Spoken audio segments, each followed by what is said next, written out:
Good morning. Ngasi October gi tang kunmari ko sagon se numit ko aina mamangda video hapchagre ko hadi ngasi tobu ya ba ke mayam ama lay ko aina video ani hapchagram ne du yeng biro ngaranga nahan ga numit ni humni mamangda ma so hapki bane ko ai je nahan thang lai je kawre adu da happy ding biro ngasi je tobu ya ba ko mayam ama lay ko adu na hadi shi numit se da phajana rituals ke ka lena ko phajana tobu ro da sagon sen gi oina harasine ko sagon sen numit ki aham bagi ko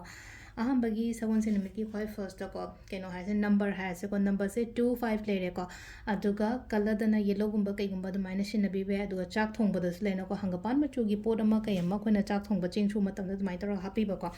अदो card से अहुम खतंग लोथोसे को अहुम सिदगी अमा खनबीरसे card number 1 card number 2 अदुगा card number 3 को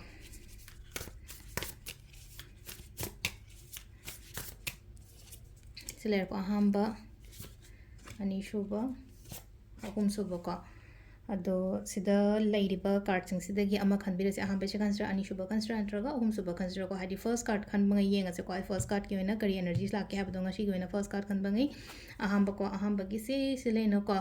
लोय लोय छलगा इनो no vena हौ हौबा मा लाइक को सिदा को डेथ रीबर्थ हना लाइक को हादी लोइशलगा हादी स्टार्ट होबोदो सिलेनो को हादी केनो मा हादी थबक से लोइददन लेरमे लोइददन लेरम पोतो हादी लोइशलगा नत्रगा हादी अदुगी पोतो यादबा यागिदबा मको यागद्रगा अनोबो म स्टार्ट तोने पीरी को सिलाइसे को अदु की गनो केनो म स्माइना लाको मतम द को अनोबो म स्टार्ट हम लाको मतम द केनो म अनोबो इनो नोबो केनो म चंग मतम द की गनो हाय को आई ngमगनी न खलगा दुगी थबक तो तोबियो को अदुगा नंबर 2 को नंबर 2 सिना सिलेनो को पोत से पोलुम मयाम म इथंदा थांगा चले को खतंग येंथो सिगी पोत मैम से को हाइदी आई इथंदा तौजगे खोजगे हाइबगी दुमाइना वाखलोन अमा लेरी को अदुना यारगदी लेना को इथंदा लोइना मक थांगबा इथंदा पोत थांगबा से पंगबा मीना तौगदमनिना युमगी रिस्पांसिबिलिटीज ओइरो नत्रगा लेना को येंथोपा याबा मफम ओइरगदी येंथोबा हाइदी मंगोंदा सु खरा तौहलो ngsaina singma puna chauba ma thangdu chu singdo ani ani hum khaidoga haidi kitang yenthopiba hai tare ko leiriba aigi surrounding le aigi family members to oiro aigi husband oiro aigi wife oiro amadu da icha da oiro ko responsibility se katang divide to one like ko aduga number 3 ko number 3 sina ko sida khudong chaba ma yam aingonda changu haibagi dum ma leiri ko sida hai tare ko page of one ने को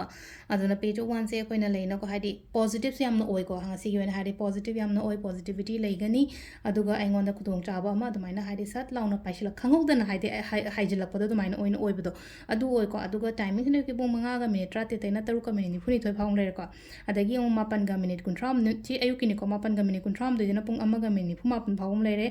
अदगी ओम पुंग 3 गा minute 13 देना नुंदांगी 3 का minute 9 फाउंग लेरे को अदुगा नुंदांग अथेंबगिना 10 गा minute 25 देना 12 minute 13 फाउंग लेरे अदुगा नोंगालमदाइगिना 2 गा मिनिट 3 दगिना 2 गा मिनिट 9 को नोंगालमदाइगि से 2 गा मिनिट 9 देना 5 गा मिनिट 13 फाउबा सिसिना कोई ngasi गोइना अफबा टाइमिंग लेरे को सिल लेरे कोई डेली कार्ड मेसेज अफबा टाइमिंग्स द लेना को हयेंगी रिचुअल सब को पदुम मैम दो तोबिरो मैम को